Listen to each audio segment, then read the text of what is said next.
the principal of Rahul Legal Group. And I have a trust in estates practice. So basically, this is in Princeton, New Jersey. I help U.S. clients set up wills and trusts to ensure that their assets transfer smoothly over to their loved ones upon incapacity or death. But because of my personal background and where I live in the U.S., a good part of my work involves planning with Indian assets. So this webinar series really came into being because of several requests that I've had, and I'm sure other panelists have had, from clients asking what they really need to be aware of when dealing with property or bank accounts in India. So joining me in today's webinar are three very well-regarded panelists. I'm going to go in reverse.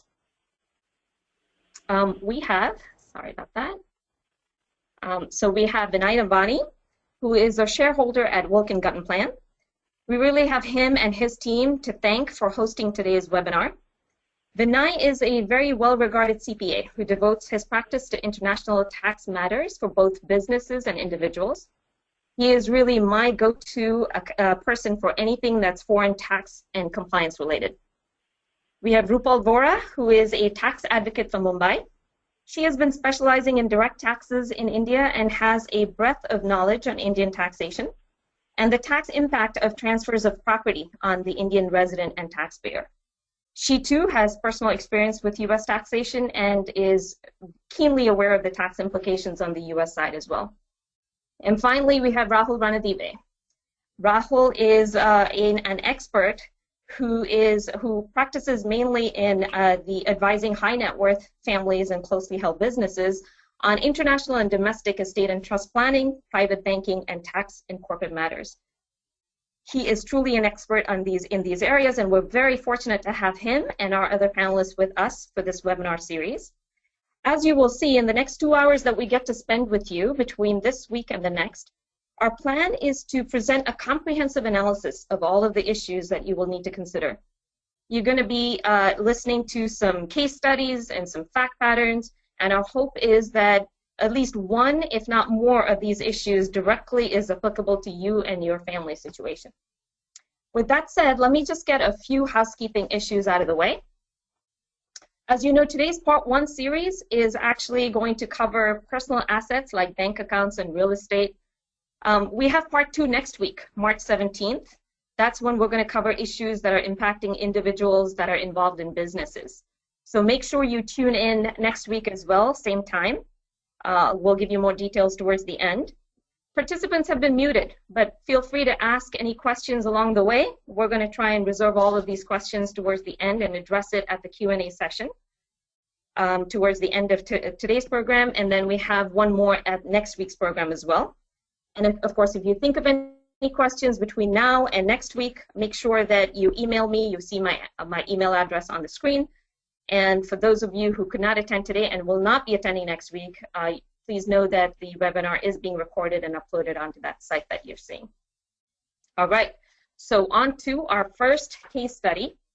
We've got Ravi and Sujata in their mid-50s. Ravi, as you can see, is a U.S. citizen, and his wife is a green card holder. They lived in the U.S. for several years, and then they moved back to Mumbai, India in the early 1990s. After their kids were born, of course, the kids are now U.S. citizens. They are doing reasonably well in India. They have $2 million in liquid assets between India and the U.S., a primary residence in Mumbai worth $2 million, and they continue to file both Indian and U.S. tax returns annually. So my first question is going to be to Rahul. Rahul, are there any expatriation issues here? And could you give us a sense of what Ravi and Sujata have to keep in mind to be tax compliant in the U.S.? Sure, and thank you, Rekha, for organizing this, and welcome to all of our guests who've joined the webinar. So this fact pattern raises very many interesting questions about expatriation, because Ravi and Sujata need to, as a threshold matter, decide whether they want to undertake estate planning as U.S. domiciliaries or as Indian residents and domiciliaries. Obviously, India has no gift or estate taxes, which is great. Currently, the U.S. has estate taxes, but with a very generous exemption amount, which they would fall under. But what they would need to consider is whether if they do want to give up the U.S. citizenship, whether they would be treated as what's called covered expatriates or not. Generally, anyone who expatriates, meaning gives up their passport, or for a long-term green card holder, which is someone who's held a green card for at least 8 of the last 15 years, and has a net wealth of over $2 million, would be treated as a covered expatriate. And what that means is that upon giving up their citizenship or green card, they're subject to an immediate tax event. They're treated as if they sold all of their assets on the day before they expatriated, and then they are subject to capital gains tax on those deemed transactions. So here, they would have to decide whether they want to expatriate, and if they do so, whether they can avoid the covered expatriate status of $2 million. Now, the fact pattern isn't clear on how they own the assets, whether it's all held by Ravi or Sujata or in joint amounts, and whether they're over $2 million each or not. An interesting thing is that if they do expatriate and they're not able to bring themselves under $2 million through some current gifting, and they are unfortunately stuck with the covered expatriate status, that would then have major implications for their kids, because any gift by a covered expatriate, a gift or inheritance by a covered expatriate back to a U.S. person, is then subject to tax by that U.S. donee. So if they do expatriate, if they unfortunately cannot avoid covered expatriate status, then Aditya and Akash would need to think about whether they want to expatriate in order to avoid the tax on them. Aditya being 18 years old, it's not clear whether he's 18 and a half or under. There's a 6-month window for 18-year-olds to expatriate without any consequences. They're not subject to the expatriation tax rules. Akash being a minor, practically cannot expatriate. So there's no rule forbidding someone under 18 from giving up their passport, but as a general practical matter, consulates and embassies throughout the world simply will refuse to accept that minor as expatriation, and they won't give them an expatriation appointment. So here, and the complicating factor here, obviously, is that we don't know what's happening this summer with tax reform. Will there be tax reform or not? If there's tax reform, will the estate tax be modified, be repealed? And so that makes their task a little bit difficult. So those are just some of the threshold issues they need to think about. Right, and Rahul, when you talk about this summer, we're referring to the U.S. taxation in particular, because India doesn't have an estate tax, correct? So it's more what's happening with the new administration and how they're going to deal with the tax impact. Correct. And Vinay, how about, do you have any thoughts on what Ravi and Sujata need to be filing each year in their U.S. tax returns? Sure. So just very generally speaking, this is a great question because it illustrates the tensions you have between the two tax systems. Because for U.S. purposes, Ravi and Sujata are treated as U.S. taxpayers regardless of where they live. They're taxed on their worldwide income. So often when I speak to clients, they'll say, well, what happens when I bring the money back? Well, you can't think of it in that way. You can't think of borders as being relevant, really, when you talk about U.S. taxation, because as a U.S. taxpayer, meaning a U.S. citizen or green card holder, and certain other types of people, you're taxing your worldwide income. So Ravi and Sujata will have to basically take all the assets that they have, their liquid assets, in India, and pretend as if they'd earned those in a U.S. brokerage account and treat those the same way on their tax return as they would, if they got from a U.S. brokerage account. And so you're really filing two sets of tax returns.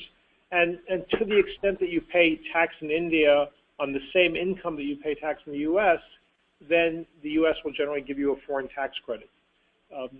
But one of the traps many people fall into is there may be various tax-saving opportunities in India, such as certain long-term capital gains are not taxed or certain dividends are not taxed. Those rules are Indian rules. They don't apply to the U.S.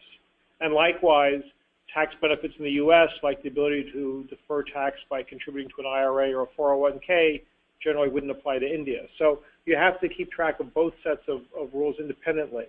The other thing that you have to be aware of is there's a requirement to disclose any foreign financial accounts known commonly as an FBAR. It's really called a FinCEN Form 114.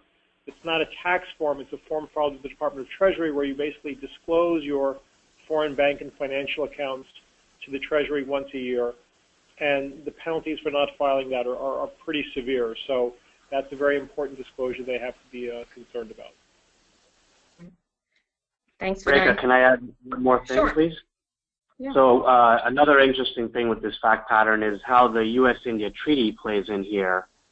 Sujata being a green card holder, she has the ability to make an election under the treaty, under the tiebreaker rules, to say that she is fully an Indian taxpayer and not a U.S. taxpayer at all.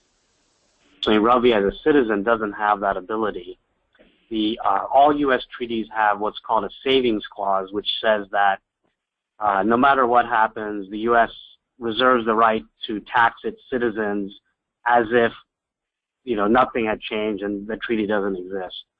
So Sujata potentially could not have to file a U.S. tax return for her global income. She would treaty tie break out as an Indian resident and file a U.S. return only for U.S. source income. But that doesn't get her out of the FinCEN 114, the FBAR form that Vinay mentioned.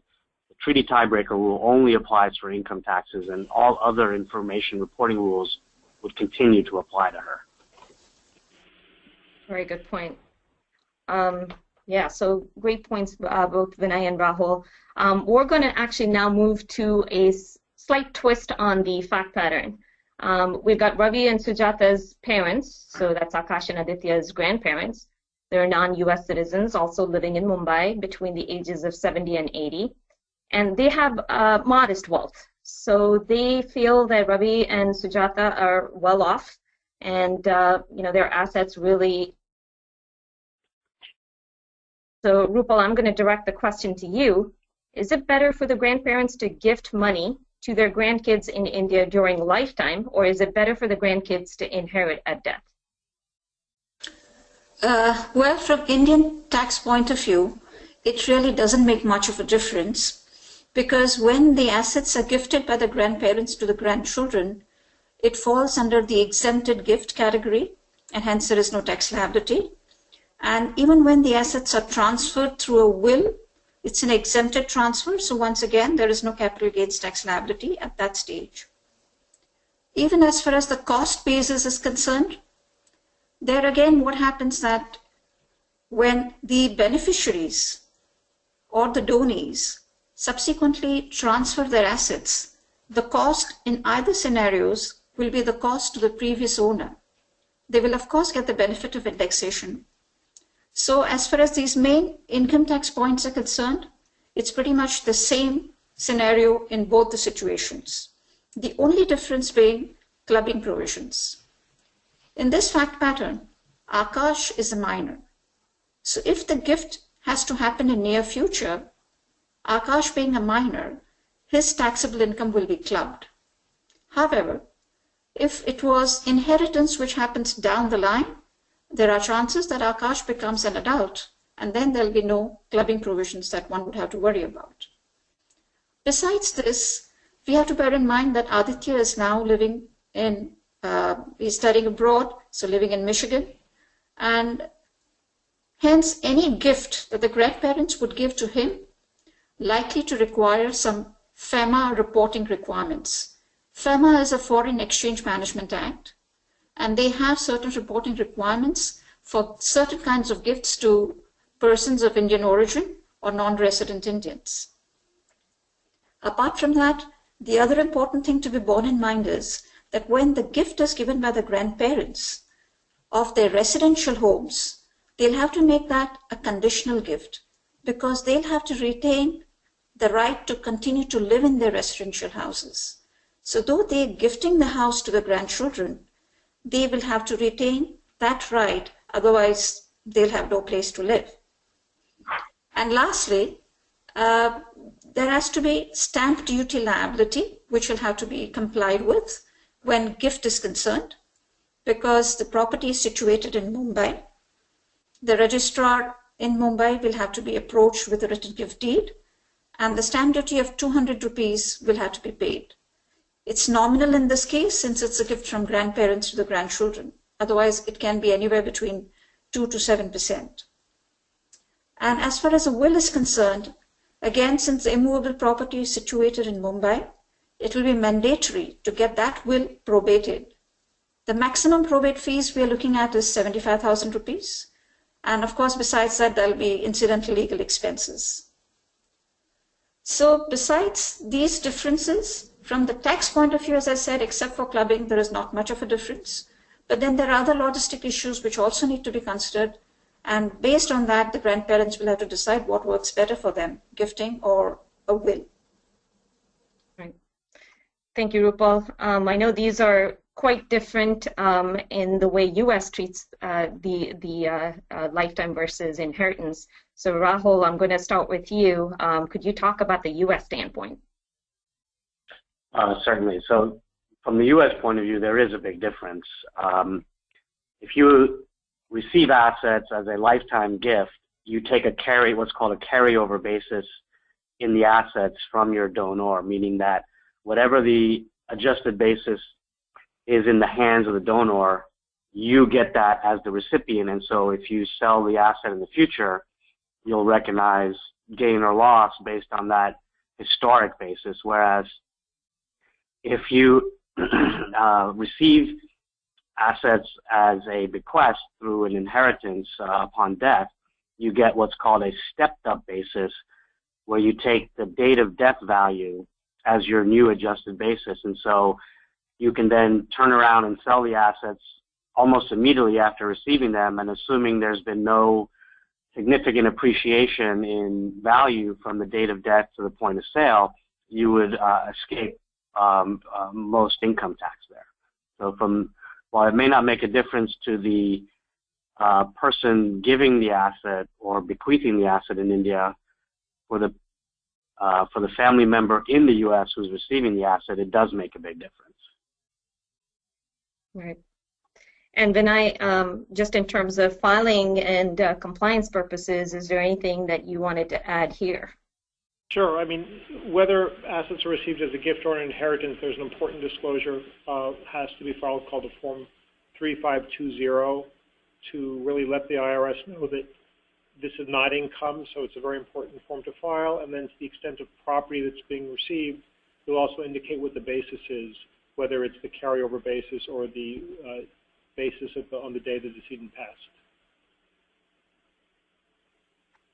Right. And Rahul, one point that Rupal brought up about how minors are treated with the clubbing provisions in India, how does the U.S. treat minors inheriting or even just receiving gifts from others? Well, very similarly, in the U.S. we have what's called the kiddie tax, where under certain conditions, the investment income, meaning if the child has a part-time job, that's fine. They report that themselves. It doesn't go on the parent's return. But any investment type of income, capital gains, interest, dividends, etc., of a minor gets included onto the parent's tax return and presumably taxed at the higher bracket that the parents are in. Right. Great. All right. So we now have another twist to the fact pattern. We've got Aditya, as we said, is studying in University of Michigan, and Ravi and Sujatha wanted to, be a little smart about their investments. So they purchased an apartment for him to live in there rent-free, and Aditya rents out the other rooms to his roommate so that the rental income could offset some of his expenses. Rupal, my question to you would be, how would India treat this rental income of an Indian resident when it's being collected overseas? Yeah, sure. First of all, let me clarify that in India, we do not have the concept of married filing jointly. All individual assessees file their returns separately and individually. So Ravi and Sujata would be filing their returns separately in India. So first of all, it will depend upon who contributed the funds for the acquisition of this immovable property. If it was Ravi, then the rental income would be taxed in Ravi's hand. And if it was joint, then based on the way the contribution was made for the acquisition of the property, the rental income would also be apportioned accordingly. Now, Ravi and Sujata have been living in India for many years. So as far as Indian income tax is concerned, they are resident Indians. And so they are liable to pay tax on their world income. So even though the residential property is situated in US, the rental income accrues and arises in US, but now that they are resident Indians for income tax, they'll have to pay tax on that rental income. And of course, they will get the foreign tax credit for the same, but they will be liable for the rental income. Okay, great. Rahul, what should Ravi and Sujata be aware of in collecting rental income here in the US, since they're filing US returns? Right, so here I think is a hidden trap for them. They're using the rent as a way to finance Aditya's expenses. But what's really happening is that Ravi and Sujata have to declare all of the the net rental income on their taxes, and then the cash that remains in Aditya's hand is basically a gift that they're making to Aditya. And depending on how much rent is being earned, hopefully that amount would fall within the $14,000 annual exclusion amount that every U.S. individual has for gift taxes annually. Got it. All right, and so we are now going to our next case study 1D. Here we have the issue of parents being concerned about how much money children get, whether it's from them or from their grandparents. And so they would like for their parents to make sure that the grandchildren don't get any money outright. And I know, Rahul, in the U.S., well, at least in India, the trust planning is considered for the significantly wealthy, but in the U.S., we're constantly setting up trusts for individuals who are concerned about, the estate tax or protecting assets. Can you speak a little bit to the benefit that Ravi and Sujata's parents would have from setting up these trusts to transfer their wealth to their grandkids? Sure. So obviously, if you give assets to someone, that person can use those assets as they wish, and they can spend them gambling or on whatever. Whereas in a trust, you are able to design the trust as you wish and insert a lot of controls within it. You can make it a discretionary trust so that it's not a fixed amount going out to the beneficiaries every year. The trustee gets to decide how much is paid out. You can also add what are called spendthrift clauses, which would prevent a creditor of a beneficiary from going after trust assets to satisfy the debts of a beneficiary. The creditor would essentially have to wait until the beneficiary gets a distribution in order to then collect on their judgment.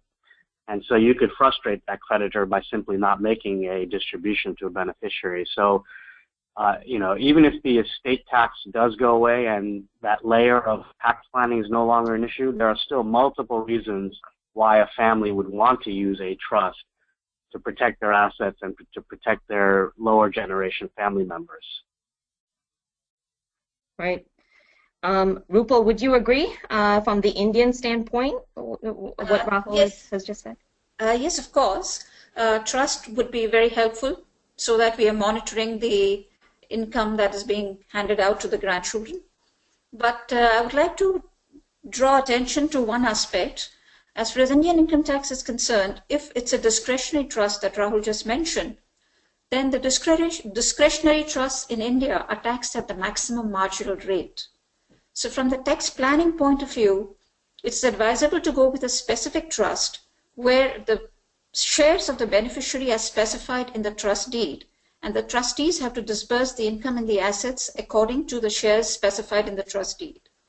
So when there is a specific trust, the trustees of that trust are taxed at the same rate at which a beneficiary is taxed.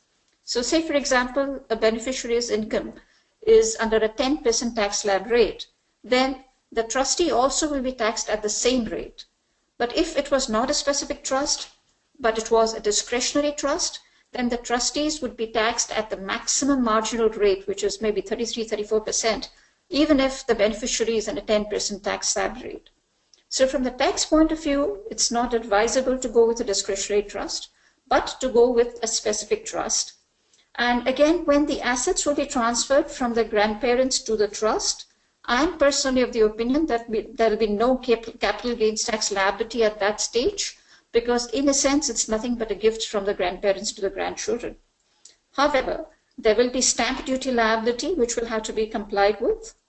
And as I've mentioned earlier, if Akash starts receiving income from the trust, being a minor, his income will be clubbed in the hands of either Ravi or Sujata, whoever is in a higher income tax bracket.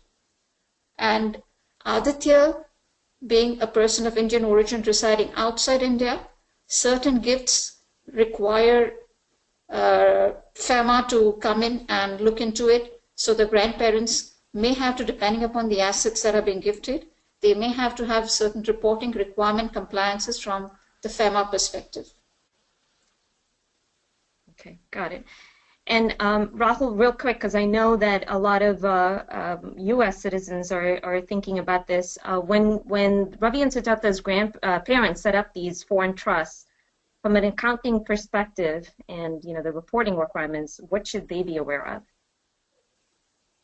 Yeah, that's definitely a big issue because whenever you have a foreign trust with U.S. beneficiaries, that foreign trust is subject to an extra layer of rules that make the taxation and reporting a lot more complicated and potentially more punitive. The rules are designed to prevent foreign trusts from accumulating income over years and not distributing it out to the U.S. beneficiaries currently. So in order to avoid that, the preferred method is to have the foreign trust distribute all net income, the technical term is DNI, distributable net income, to the U.S. beneficiaries every year in order to avoid those punitive tax rules that occur when you have what's called an accumulation distribution, which is where the foreign trust accumulates income over multiple years and then pays it out in a future year in one big lump sum. Those rules are very complicated. I'm sure Vinay doesn't enjoy having to deal with them. And there's also the interest surcharge, which then hits that accumulation distribution and can be very large. So that's a major factor to consider when deciding between using a foreign trust for the U.S. beneficiaries or a U.S. trust, and then deciding if you are going to use a foreign trust, how to manage the annual income. Right. All good points. So we are now going to then move on to a second fact pattern. We've got, in this case now, we're moving across the ocean, and we are in the U.S. We've got Ravi's sister, who's Rashmi, living in New Jersey with her husband. They're of modest wealth, and they have 1.5 in U.S. assets. But they've been investing in India. So they've got a couple of properties in Hyderabad. One of them is being rented out, while the other is a new construction. So the question now for Vinay is, Vinay, how should Aman and Rashmi be filing on a yearly basis on their U.S. income tax? So getting back to what I said at the very beginning, you have to kind of forget about borders. The same concept holds true here. You have to pretend that the properties in Hyderabad are, they could be in whatever your home state is. Rental income has to be shown on your return, as well as directly related rental expenses. There's a portion of your personal tax return, which is called a Schedule E, where you show that. But some of the key differences that I see when people are renting out property in India versus here is that in India, there is allowed I believe a 30% like blanket allowance for expenses as opposed to itemizing individual costs for things like repairs and utilities and things like that. In the US, we have no concept like that. So you have to keep track of your actual expenses. The other thing is we depreciate property based on the cost, and for property held outside the U.S., you recover that cost over 40 years. So if you spend $1 million on a property, you take 1/40th of that per year. In India, depreciation works a little bit differently. In fact, there's not a reference to a fixed cost. Your actual cost is actually indexed every year. There's a government-wide inflation factor that changes your cost basis of land and building. So that concept doesn't apply here as well. Two other things is that it's very common I see in India for tenants to actually remit a portion of the rent as tax withholding directly to the government, so that the owner of the property has taxes withheld by the tenant, and those need to be claimed as a foreign tax credit on the U.S. And then the last thing is, oftentimes when I see people going through construction in India, the way the banking system works, it never seems to work clean enough so that money can be wired from the U.S. account directly to the builder. Usually there's an account the client has to set up in India, and it may hold funds for just a very short period of time, a few days or a few weeks. But many times clients will have that bank account. It will have almost no money in it, and it will have $500,000 for a week or two. Well, now all of a sudden you're in a much more detailed level of disclosures that are required, even though just because your bank account shot up for a few days. So those are some of the things that I see in these situations. Right, right. Rupal, what can you add from the Indian perspective? The property is situated in Hyderabad. The rental income accrues and arises in India. So as per the double tax avoidance agreement between India and US, that rental income will be taxed in India. And as Vinay said, the person who's paying the rent will deduct the tax at source, and that's normally around 30%. So after deducting the tax, the rent will be paid to Rashmi and Aman. Now, depending upon, again, who sent the funds for acquisition of the property, it seems that they've both sent it in this case. Then in that scenario, the rent will be apportioned accordingly between Rashmi and Aman. And I would advise both of them to file income tax returns in India. Because again, as Vinay mentioned, in India, on rental income, you're allowed a deduction of 30%. So that taxable rental income will be less than their actual rent received. And the tax deducted at source is at a much higher rate than their income tax slab rate. So they will be entitled to a tax refund, which they can claim only if they file an income tax return in India. And as Vinay said, whatever tax they pay in India, they'll be able to claim a foreign tax credit in the US. Got it. Got it. All right, so we're going to now do a little tweak in the fact pattern here. We have now got Aman, who is, his parents are very wealthy. He's the only child, and Anil and Fatima Verma have significant assets in India. So Aman anticipates an inheritance to be over 12 million. Among these assets, there's a farm. So he's trying to figure out how should he deal with this farm. That's potentially going to be something that he inherits. And then also how should he, take care of this federal estate tax that might possibly be imposed on him when he passes away. So Rupal, the first question to you is, Aman as a US citizen, does he need to be concerned about inheriting this agricultural property? Not really, because the Foreign Exchange Management Act, or FEMA as we call it, has restrictions in place wherein persons of Indian origin, foreign citizens, non-resident Indians, they are not allowed to acquire any agricultural land, farm, plantation, etc., either by purchase or they cannot even receive it by gift. The only way that they can acquire this is through inheritance. So since Aman is likely to inherit this from his parents, he should be okay. There is no issue with that. But then there will be a restriction on him when it comes to subsequently transferring the same. Since he is in the US, if he decides that he doesn't want to retain this farm and he would like to sell it, then he cannot sell it to anyone he chooses. He can sell this only to a person who is a resident of India and also a citizen of India. So this is the restriction which is levied by the Foreign Exchange Management Act, which he'll have to comply with. Got it. And Rahul, does Aman need to do anything here, or can he do anything to avoid or reduce that federal estate tax burden eventually? Yes, well here, Aman and Rashmi would just want to consider the standard estate planning techniques and procedures that anyone here with U.S. assets above the combined exemption amount, which currently is just under 11 million, would consider. So that's lifetime gifting, or using different estate tax strategies such as charitable bequests, sales to defective grantor trusts, etc.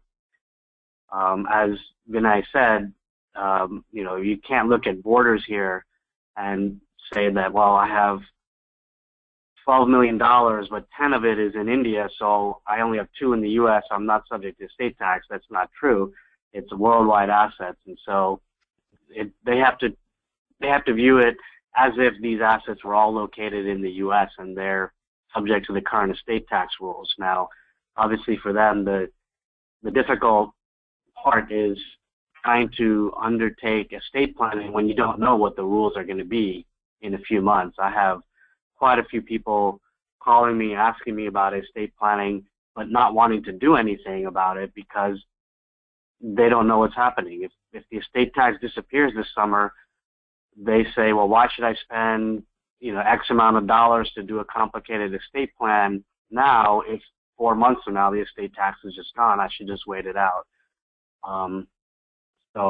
But we have to work with what the rules are as they exist, and just move forward as if they're not going to change. And so Aman and Rashmi will have to get advice on, since they are over the combined threshold amount. I guess the only practical thing they need to think about is how much over the threshold amount they are, and whether it makes sense to do complicated estate planning or not. If they're just $1 million over, it's questionable how much, how complicated they should get. Obviously, if they're significantly over 20, 30, 40 million, then it's worth spending the money to examine some more sophisticated techniques. Right. And the fact that they're young, I've always told my clients too that you don't know what the next legislative change is going to be, so you want to keep that in mind as well.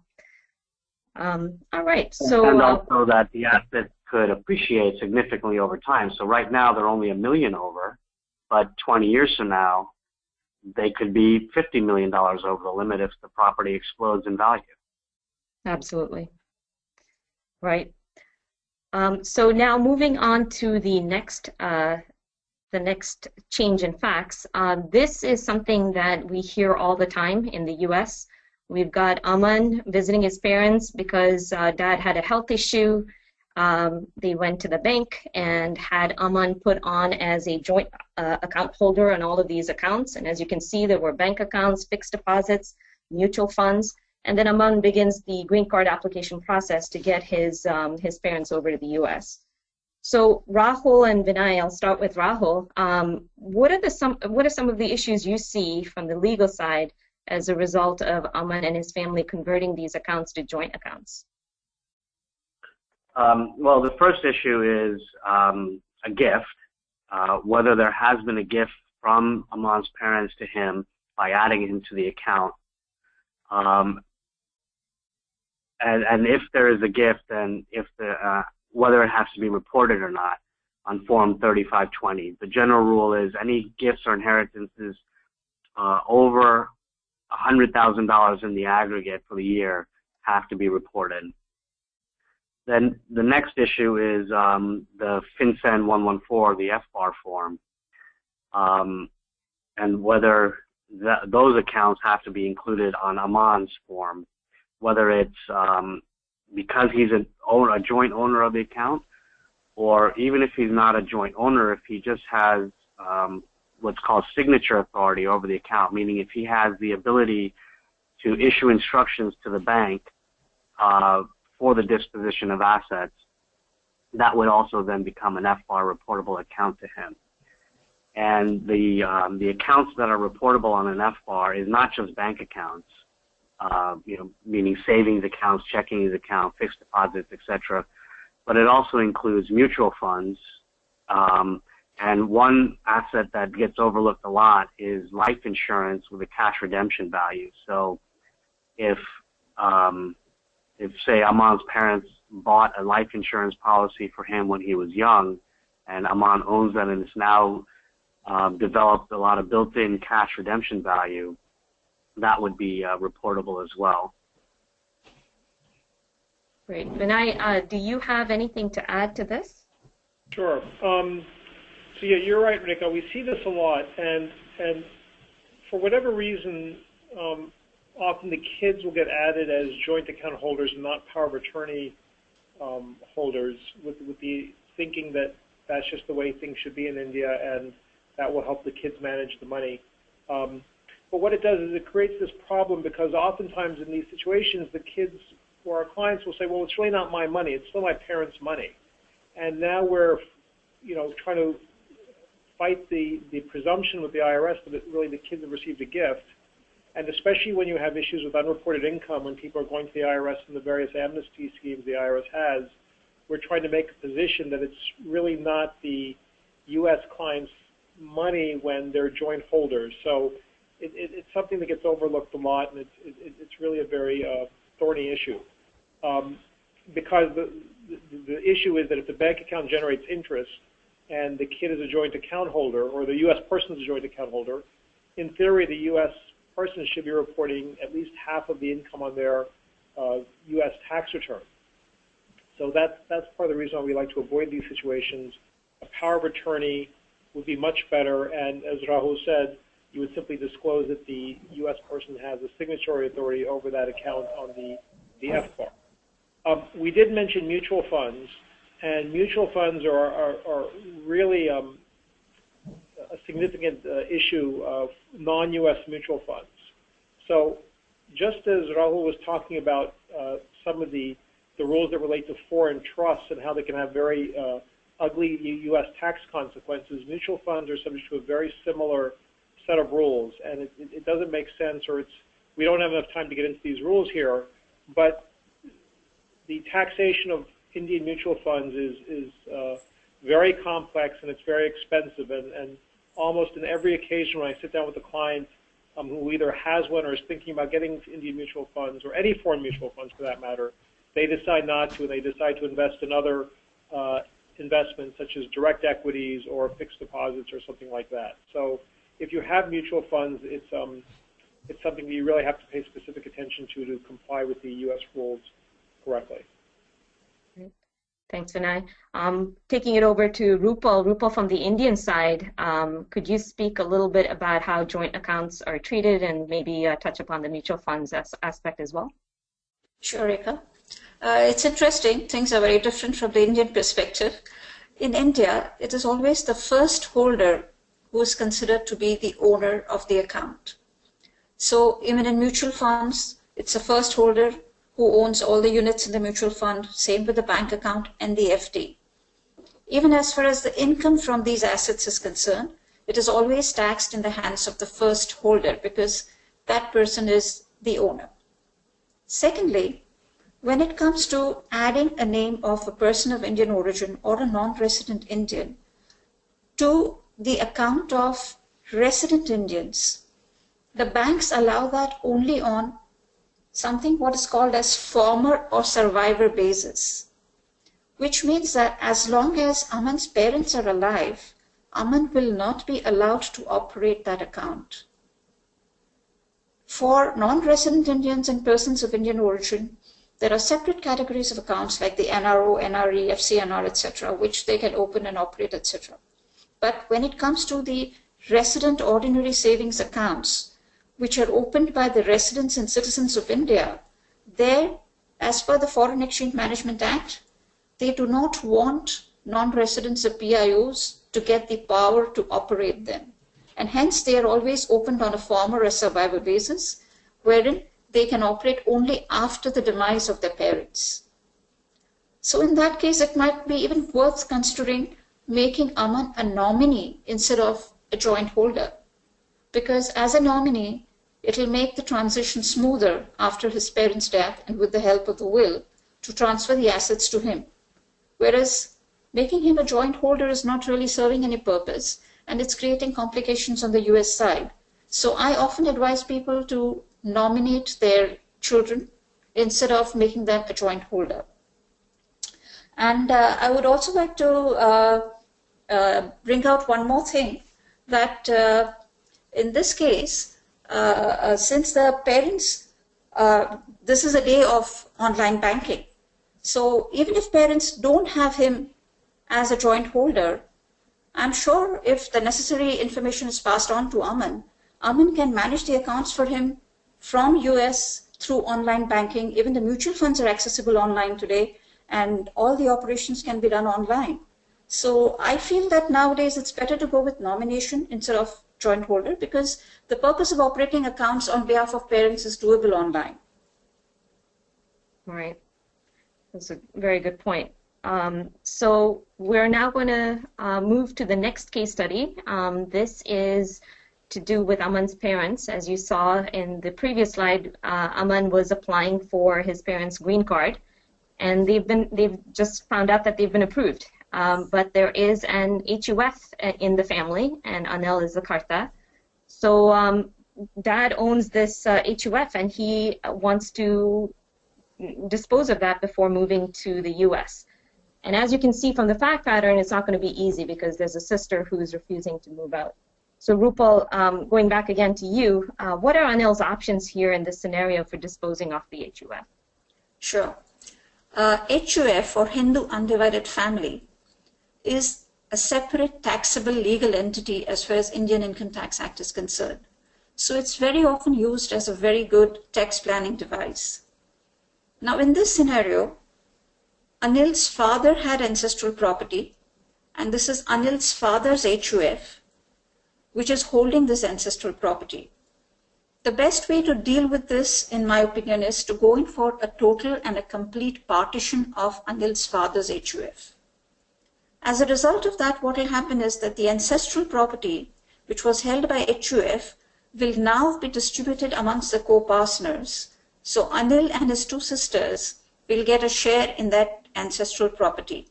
The sister who does not want to sell can continue to live in it, and the other sister and Anil who are keen on selling can go ahead and do that. Now when this partition happens, it's necessary for them to register it. So the partition deed has to be drafted out. The same has to be registered with the stamp duty authorities, and stamp duty will have to be paid on it. However, there will not be any capital gains at this stage when the property is distributed amongst the co-partners. But once the co-partners receive their share and then they subsequently transfer it, like if the sister was to sell it after receiving her share in the ancestral property, then she would be liable to a capital gains tax. The other interesting point to be noted is, in Anil's case, since this is HUF property which has come to him from his father's HUF, it now does not become his individual property, but it becomes the property of his own HUF. So Anil has an HUF of his own comprising of his wife and his children. So this ancestral property will go to that HUF, and he can then, once he can sell that in the HUF's hands, the HUF will pay capital gains tax on it. And since he is keen on coming to US, he can then go in for, again, a total complete partition of his own HUF as well. So this is the procedure he'll have to follow, because the Hindu law and this HUF concept is very different and very specific to the Indian income tax and Indian laws. Right. So this is actually something that, as U.S. planners, we're always at a toss as to how we are going to treat this. So I'm going to direct this next question to Rahul. Rahul, you probably get a lot of these types of questions, right? So can you speak to the complications here in the U.S.? Sure. Yes. As you noted, I am starting to see a lot more families come to me with questions about HUF. Many years ago, it was just not on the radar screen at all. But as we see now, the leading edge of the baby boomers are now 70-something. I think over the next 20 years, this is going to be a big issue for Indian families that have relatives in the U.S.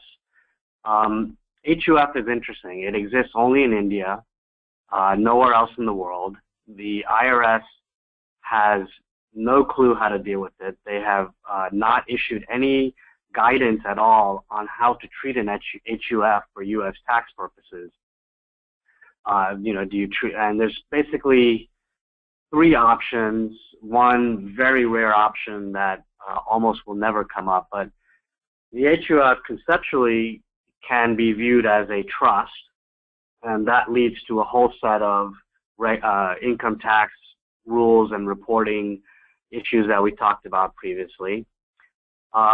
But the HUF, depending on its asset composition and its history, could also be viewed as a business trust, which would then make it an entity. And then once it's treated as a business entity, it has the ability to choose its status. It can choose to be a corporation, or it can choose to be a partnership. And as we've touched upon earlier, the consequences of choosing a corporation or partnership can be drastically different. So that's one thing that they will have to address first is how is the HUF treated in the U.S. How do they want it to be treated? One of the good things about uncertainty with the IRS is that it allows the taxpayers a lot of flexibility to choose the status, within parameters, obviously. So there's some flexibility that they have here, but they would want to definitely address this before they come to the U.S., before they become before Anil becomes a U.S. tax resident, because you can do pre-immigration planning and have a lot of flexibility and a lot of room to rearrange the deck chairs, so to speak, and get the results you want before you step into the U.S. But once you become a U.S. tax resident, your options become a lot more limited. So certainly Anil will want to get advice before he enters the U.S. on his green card to determine how to deal with the HUF, whether it gets partitioned or not, and whether it's going to be treated as a trust, a partnership, or a corporation. Good advice, Rahul. So this brings us to the Q&A portion of our webinar. I apologize, we are running behind schedule a little bit, so for those of you who would like to stay on, the panelists have agreed to stay for the next maybe 10-15 minutes to answer some questions. And for the rest of you who have to sign off, we hope to see you again next week. Please make sure that you register. You're going to get another link in your email to register for next week. It's going to be the same time, except because of the changing of the clocks this weekend. In India, it's going to be 8:30 p.m. So we hope to see you then. And so now let's try to take as many questions as we can. There's some questions that have come through the chat box. The first question that I'm seeing here is, and I think this should be for Rupal, what do we do prior to planning to sell off property? That is, what documents do we need? Do we need a PAN card? How soon should we apply for this, etc.? So can you speak to that a little bit, Rupal? Sure. PAN card now is becoming a very important document in India. If you're filing an income tax return, then you can do that only if you have a PAN card. And even for a lot of other movable assets, also, before you can invest in any of them, a PAN card is required. They have now simplified things a lot, and a lot of things are done online. So there is a website provided by the government wherein you could log on, and there are certain simple steps, a form to be filled in, and comply with all those formalities. Maybe some photographs will have to be submitted, and your signature or thumb impression, etc., will have to be given. And then you can thus apply for a PAN card. And once you have a PAN card, things get a lot simpler, and it's easier to sell a property. Now, as far as the documents required for selling the property, you would, of course, first and foremost need a clear title. And I would advise you to, if the value is substantial, I would advise you to have a solicitor who is going to help you with the entire process. And you want to even check out the background of the person you are selling it to, just to make sure that you don't run into any hassles or any litigation subsequently. The other main set of documents that are likely to come in is when you want to remit the funds. After you've sold the property, you will deposit the funds, the sale consideration, into your NRO account. So you will have to have an NRO account for that. And then when you want to remit them back here, that's when the government will allow you to remit only once you have satisfied that you have paid all your taxes in India that you have to pay. So you will need a chartered accountant's certificate to that effect. You will also need to show where these funds have come from. So whatever your sale deed or whatever documents you have to prove that the proceeds have come from this particular transaction, those documents will also be required. And once the bank authorities who are remitting the funds for you are satisfied that everything is genuine, you've paid all your taxes and you've complied with all the FEMA provisions, it's only then will they allow you to remit the funds back to US. Perfect. All right. So one question that that I'm seeing here is he says, I'm a US citizen. Say I move to India and I want to give up my US citizenship and take up Indian citizenship, and my total assets are $2.5 million. Can I put about 0.6, so about $500,000, in a charitable trust and donate it to an organization so as to not incur the exit tax? So I would think, Vinay, you want to take this one? Actually, I think I know the answer, but let Rahul take that because he's better at expatriation than I am. Got it. So Rahul? Yeah, that would definitely be a very viable option to consider. If you are just over 2 million, definitely think about giving away assets. It doesn't have to be a charity. It can be to family members. But if you are able to make some gifts and bring your net wealth down under $2 million, so that way you can file the Form 8833 and on your balance sheet show that you are under a $2 million threshold, you then you avoid the covered expatriate status. So that's a great question, and that's a great strategy to consider. Perfect.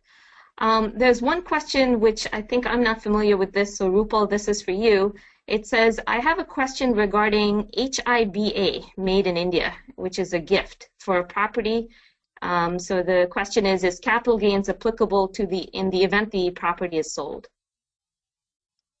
Yes, anytime an immovable property is sold, there will be capital gains tax liability in India. As Vinay and I had talked earlier, there is something called indexation benefit which is available in India. So now with this latest Finance Act which came in on 1st of February, that date has been moved to 2001, I think. So taking that indexation as your benefit, your cost basis gets stepped up, and so your resultant gains reduce. And though you do have avenues where you can invest in order to minimize or postpone your liability, so one would have to look at all the facts to give you a very specific answer. But yes, if you invest in specified assets, you don't have to pay any capital gains tax. But if you don't invest in the specified assets, because they need to be held for 3 years, so the choice is yours whether you want to pay tax and be done with it, or you want to invest in the specified assets and hold them for a period of 3 years and not pay any tax on it. And again, it will depend upon the kind of property. So this is a very general answer. The specific answer would all depend on the specific facts of the case. And Rupal, let me just expand on that. When people reinvest in that property, that Indian tax benefit does not apply to U.S. tax purposes. So I've seen people who will do the reinvestment thinking there's no tax, then after the fact realize there is a U.S. tax, and it creates a real liquidity crunch. So that's something that has to be planned carefully in advance. True, a very valid point, Vinay. There's a question here asking if there was a mention of a green card holder not having to file U.S. tax returns. So Rupal and maybe Rahul, I think we were talking about green card holders who are residents of India, correct? Mm-hmm. So I guess that question goes towards the treaty and whether someone who's a dual resident, meaning that they are treated under U.S. tax law as a resident because of the green card here, and then treated as a Indian resident under Indian tax law because they are, spending enough time in India, that person could then utilize the treaty tiebreaker rules to say that they are only an Indian tax resident. That is possible. As I mentioned earlier, it's not possible for citizens to utilize that tiebreaker rule. But the issue that they have to be concerned about is what impact does that have on their green card status? If U.S. immigration sees this person year after year after year utilizing the treaty to tie-break out and say that they're an Indian tax resident, they may say that, well, you've abandoned your green card. We're taking it away from you. And then that may then lead to expatriation issues. If the green card is pulled from this person, that potentially could be a deemed expatriation that they would have to deal with and report. Right. I see another question. It says, I am a U.S. citizen with Indian property obtained through inheritance and subsequent partition, producing rent. I've been reporting it in my taxes every year. There is now a proposal to upgrade the property by a developer that will result in the developer taking over partial ownership. What consequences should I be aware of? Well, from the Indian point of view, one would have to study the development agreement nowadays, because in India there are a lot of older properties. A lot of properties are going into this redevelopment, and each agreement is different with different kinds of clauses and terms and conditions to it. So only after studying the redevelopment agreement I'll be able to very specifically answer. But in most of the cases, one could argue that the property continues to be that of the owner. It's only the redevelopment rights which are assigned to the builder to construct the property. And normally, in most of the cases, there is additional FSI, floor space index as it's called, which people take benefit of. And then there is in the agreement mention as to how that is divided between the builder and the owners. So depending on that, who has the ownership of the FSI, all the taxability and everything will depend on that. So as long as you are the owner of the property and you're developing it at that stage, it can be argued that there is no capital gains tax because you continue to be the owner. It's only subsequently when you've acquired the new developed property and you try to sell it, that's when the capital gains will come in. However, there can be certain income elements in the agreement which may require tax liability, but as I said, it will all depend upon the agreement, because they give alternate rent for alternate accommodation, and they sometimes even give some nuisance value, a lump sum amount as consideration. So a lot of agreements are there with different clauses in it. So generally speaking, all I can say is that capital gains will not arise at that stage, but will arise on the subsequent sale, because you continue to be the owner even though the property is being developed by the developer. And Rekha, let me just chime in on the U.S. side. Just like Rupal said, it's going to be very fact-intensive to understand the exact contract and what the changing of the property rights is to determine if there's going to be a U.S. tax. It's very conceivable to me that the IRS could look at this as a disposition of one set of property rights and an acquisition of another set of property rights, and therefore it could be a taxable capital gain.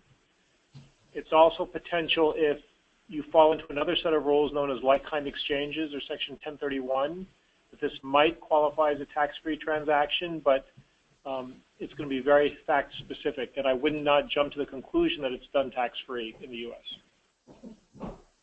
Right, and one other point to consider is that if you are treated as a dealer in property, you may lose the capital gains benefit and you may just have ordinary income.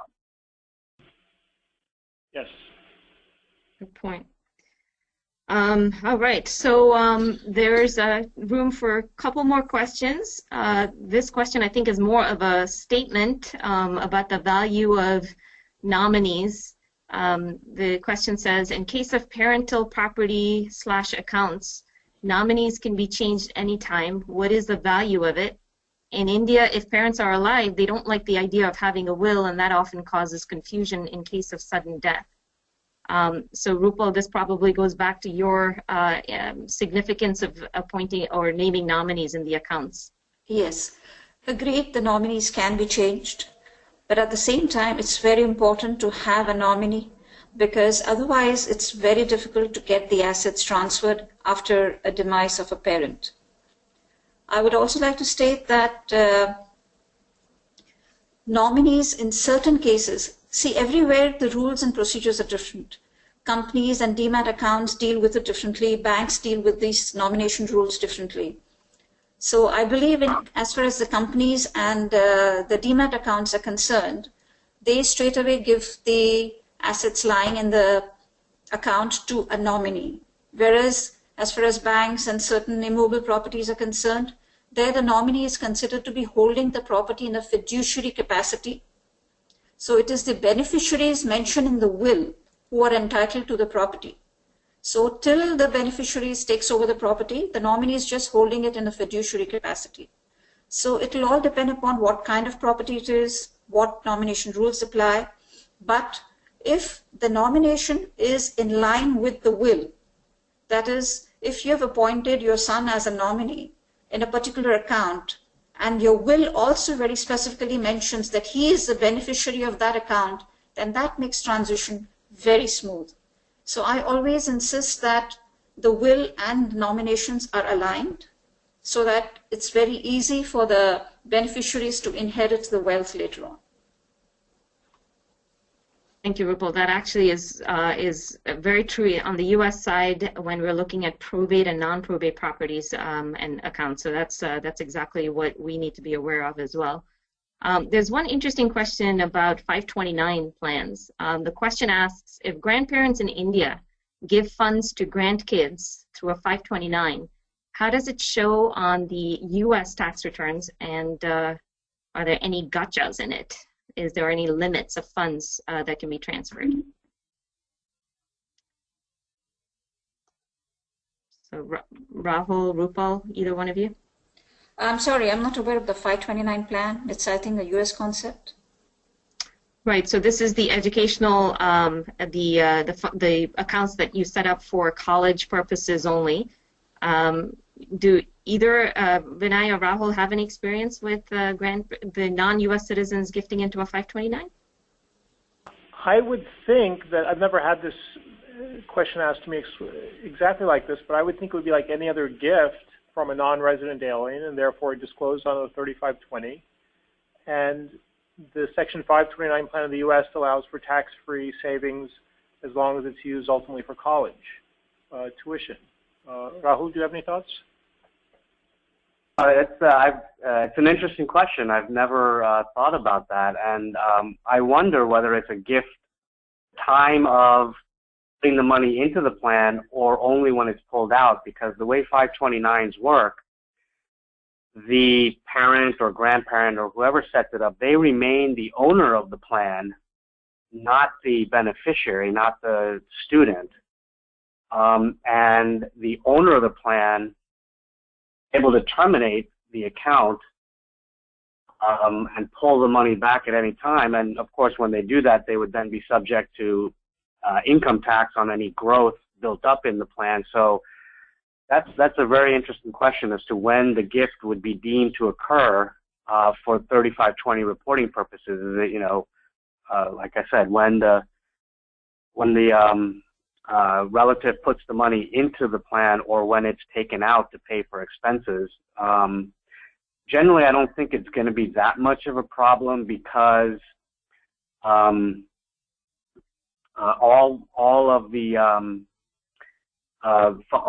all 529 plans have a lifetime cap. I think it's about 300 and something thousand is the maximum that you could contribute to a 529 plan, and then when the money comes out in the future, it's not coming out in one big chunk, right? It's coming out to pay for a semesters of tuition or to pay for books or whatever.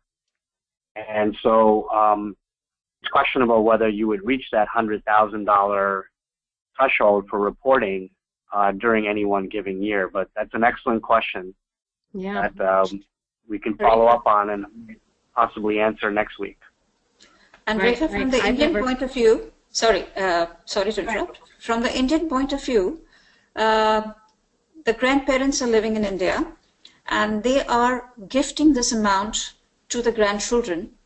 So it would be an exempted gift, and the entire sum which is paid out, and in the year in which it is paid out, they'll have to ensure that it meets the threshold limit specified under the FAMA, under the liberalized remittance scheme. And also, there will be certain reporting requirements to RBI since the grandchildren are US citizens and living in the US. So mainly, I see issues from the FAMA point of view, but from the tax point of view, the moment the amount goes out of the accounts of the grandparents, it will be considered as a gift in that particular year. It may be later on spent based on their requirements by them subsequently in the US. But every time that the money goes out of their account, it's treated as a gift in India, and it's an exempted gift because it's from them to the grandchildren. Thank you, Rupal. So I think we have time for maybe two more quick questions. This one's really quick. Rupal, do you know if PAN cards are issued to US citizens and in particular to kids born in the US? Yes, they are. They'll have to, as I said, on the website, log in and do the process that's required to be done. Because if as I said earlier, if the minor also has taxable income, we'll need a PAN card, even though the income is going to be clubbed in the hands of the parent. And if the minor is going to be holding any assets or going to be making any investments or whatever, for all the purposes now, PAN card is needed. So it's always advisable to get one. Perfect.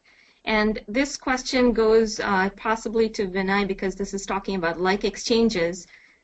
Question says, I have a piece of land in India which I bought. I am a US citizen. Can I sell and buy an apartment in India for a like exchange? So I guess it's to both Rupal and Vinay. So the short answer is, in theory, yes, in practice, no. And what I mean by that is that a like-kind exchange is a special provision of the U.S. tax code that allows somebody who has business property to sell it, put the money in escrow, and then use those escrow funds to buy another piece of property, another piece of business property within a certain specified time period. And it's used quite often in the U.S. There's no restriction in the tax code that says that it's got to be used, it's only used for domestic property. The only restriction in the tax code says you can't trade a piece of domestic property for a piece of foreign property, but you could trade a piece of foreign property for another piece of foreign property. So in theory, it works. The problem is the exchange and the escrow requirements are very, very specific, and they are very unforgiving.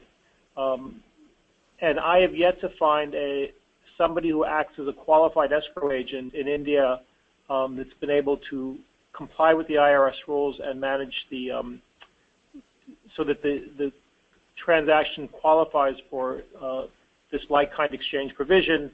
And oftentimes when I'm speaking to clients who are thinking about doing it, they're going to say, well, part of the problem is even if somebody would do it, there's nobody they would really trust to hold large sums of money with complete access to it for 180 days. So that's why I've never seen one actually happen.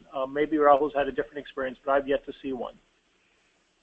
I agree completely. I have yet to find a qualified intermediary in the U.S. Who's willing to be the exchange intermediary for a foreign, for an Indian property. I mean, there are, down here in Miami, we have a lot of, Latin American investors, and so they are comfortable doing foreign-like kind of exchanges in Brazil or Argentina, but I have yet to find a QI that's willing to work with Indian piece of property. Okay, thank you all. This brings us to the conclusion of part 1 of our webinar series. As I mentioned, make sure that you register for next week's session, where we're talking about businesses in India, business planning, what you need to know if you've either established a business there yourself or you were given an interest in a family business. We're going to discuss all of this and how it affects you as a U.S. taxpayer. So if we haven't answered all of your questions today, we'll try to make sure that we address it again at the Q&A next week. So until then, good day and good night.